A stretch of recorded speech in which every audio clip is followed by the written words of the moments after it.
ایک دفعہ یہودیوں کی عورتوں نے شرارت کی کہ حضرت فاطمہ کو بلاتے ہیں اور ان کی غربت کا مذاق اڑاتے ہیں، معاذ اللہ ثم معاذ اللہ۔ کہتی ہیں گھر آئی عورتیں کہنے لگی حضور اپنی بیٹی کو بھیجیے، ہمارے گھر میں شادی ہے، ہم چاہتی ہیں یہ وہاں لوگوں کو تبلیغ کریں، دین کا پیغام دیں۔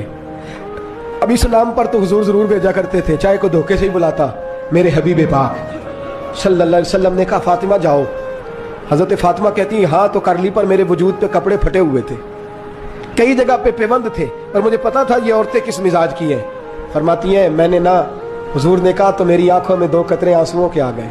میں نے کہا یا اللہ اپنے لیے نہیں، تیرے نبی کے دین کے وقار کے لیے۔ یا اللہ یہ عورتیں یہ بڑے برے خیالات اور نظریات کی ہیں، یہ مذاق اڑائیں گی دین اسلام کا، مہربانی فرما، نظر کرم فرما۔ حضرت فاطمہ فرماتی ہیں ابھی میری بات بھی مکمل نہیں ہوئی، رسول پاک پھر تشریف لے آئے اور فرمایا فاطمہ کیا کیا سوچ رہی تھی، کیا کہہ رہی تھی؟ کہ حضور کوئی خاص نہیں۔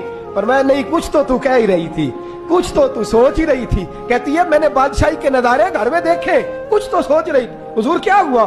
فرماتے ہیں حضور نے چادر مبارک کھولی، اندر سے جوڑا نکالا، فرمایا پتہ نہیں تو نے کیا سوچا ہے، جبریل جنت سے جوڑا لے کے پہنچ